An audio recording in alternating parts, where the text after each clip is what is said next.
Classificação indicativa. Livre para todos os públicos.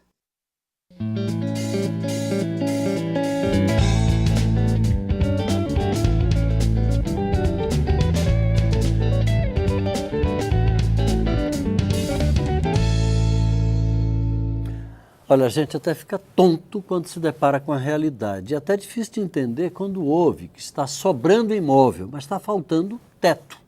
A ponto de moradores de baixa renda arriscarem a vida indo morar em edifícios invadidos e sem qualquer condição de habitação, como foi o caso daquele edifício Wilton Paz de Almeida, em São Paulo, que veio abaixo matando pelo menos 5 pessoas até agora e atingindo, direto ou indiretamente, quase 200.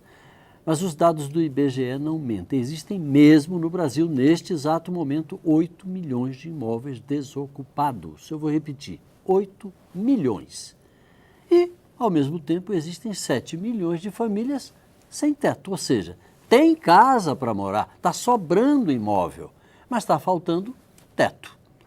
A deputada Margarida Salomão, do PT de Minas, se estarrece diante do que ela chama de injustiça absurda edificada na materialidade das cidades brasileiras.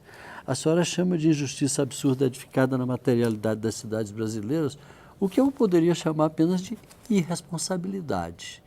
É um quadro irresponsabilidade do Estado. Mas, de fato, esses dados que você acaba de nomear, que são dados do IBGE, representam da forma mais escandalosa a desigualdade social brasileira. Há pessoas que têm imóveis para efeito de renda ou até como um capital que está se valorizando, uma espécie de uma poupança. Então a pessoa edifica e essa edificação fica à disposição do seu proprietário e há tantos. São quase 30 milhões de pessoas, 7 milhões de famílias, são quase 30 milhões de pessoas que são obrigadas a morar precariamente.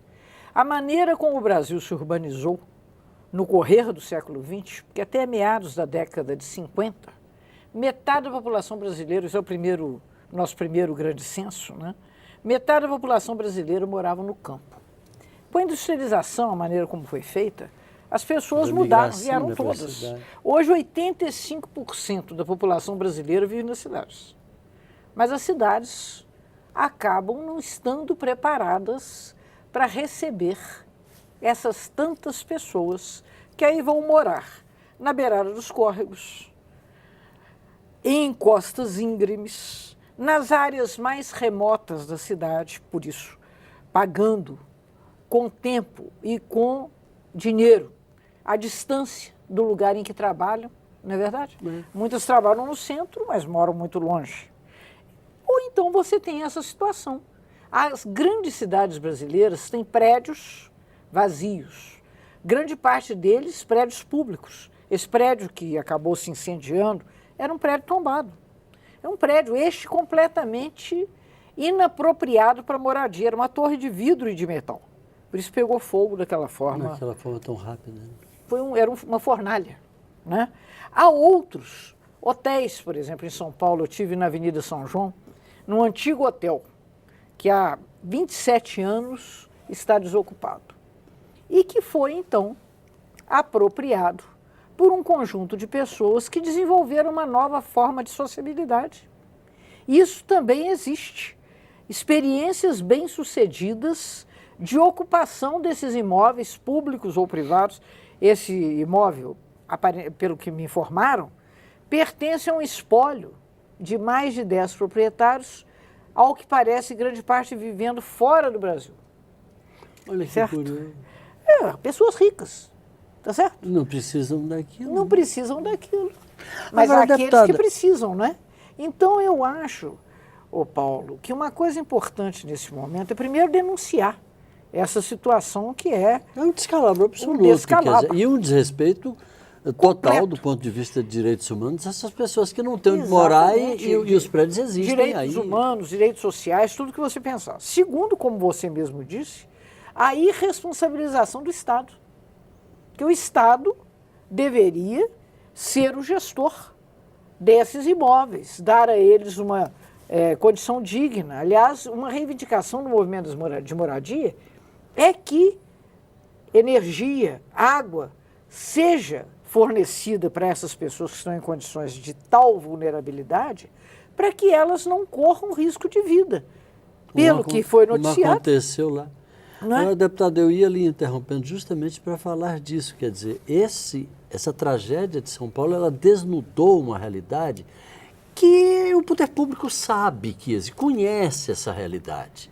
Tenta escamotear para debaixo do tapete por conveniências aí, as mais diversas. Se nós pensarmos... Mas todo mundo sabe como é que é isso, Veja como é que só, isso funciona. Se nós recuarmos no tempo, as grandes cidades brasileiras, o Rio de Janeiro, por exemplo, que era a capital, né, passou por uma reforma Pereira Passos. Como é que Pereira Passos era conhecido? Bota abaixo. Bota abaixo. Porque ele botou fora todos aquelas experiências de cortiços que havia no centro do Rio. Então os pobres foram sendo expulsos para as periferias, para Alto do Morro, para o Morro da Favela, que acabou denominando todos esses tipos de ocupações, era o Morro da Favela. Não Porque era? favela é um tipo de vegetação. Né? Exatamente. A As pessoas favela sabem acabou pouco se disso, é o nome de tornando uma planta. né, uma designação metonímica né, de todos esses tipos de ocupação. Então, o que há, de fato, também é uma espécie de interdição de os pobres morarem no centro da cidade.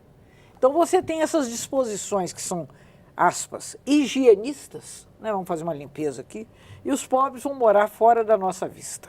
Agora, é direito deles ocuparem e morarem em lugares em que há serviços urbanos. Até porque a gente sabe, desde aquelas aulas de moral e cívica lá das calendas, que sobre toda propriedade privada Exatamente. pesa uma responsabilidade social. Social, exatamente. Está na Constituição brasileira. Você está lembrando com muita propriedade. E esses proprietários de imóveis desocupados, eles deviam, inclusive, estar respondendo ao Estado de São Paulo, à Prefeitura de São Paulo, porque estamos falando de São Paulo, porque é onde aconteceu essa tragédia. Mas isso acontece em outras grandes cidades brasileiras.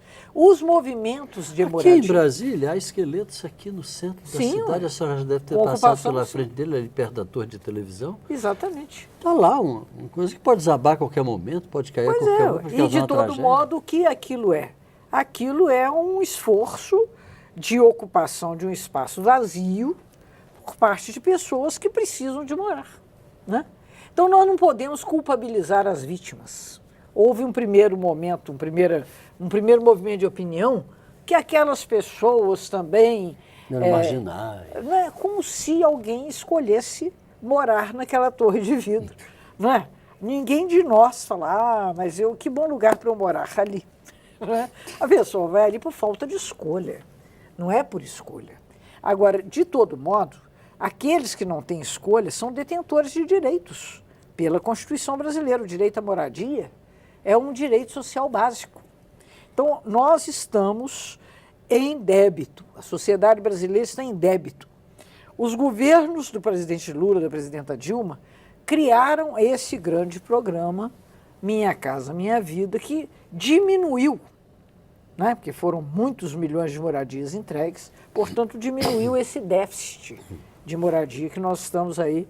Mas os movimentos, eles reivindicam, inclusive, essa situação, quer dizer, o direito de ocupar o centro da cidade. Deputado, só para a gente encerrar, que o tempo está no finzinho, o que a senhora proporia do ponto de vista concreto, em nível legislativo, estamos no Congresso Nacional, para dar encaminhamento a algum tipo de solução para esse problema? No Brasil, não faltam leis, faltam quem as aplique. Nós temos um dos estatutos urbanos mais avançados do mundo, que é o Estatuto da Cidade, obtido pelos movimentos urbanos na sua luta social. Isso foi votado, sancionado. É um grande arcabouço de soluções urbanas que vem, inclusive, sendo desconstruído nesses momentos difíceis, no sentido de retirada de direitos. Então, eu acho que é Não necessário... é mais fazer lei, é preciso só cumprir a lei. Cumpri-las, atualizá-las, levá-las a público. Nesse sentido, Paulo José, eu quero agradecer a essa oportunidade, porque esse é um problema social muito grave, problema da moradia no Brasil, e é necessário que nós tenhamos condições de dar voz a ele. Deputada Margarida Salomão, PT de Minas, muito obrigado pela sua participação. Volte sempre. Muito obrigada. Você de casa, muito obrigado pela audiência, um grande abraço e até a próxima.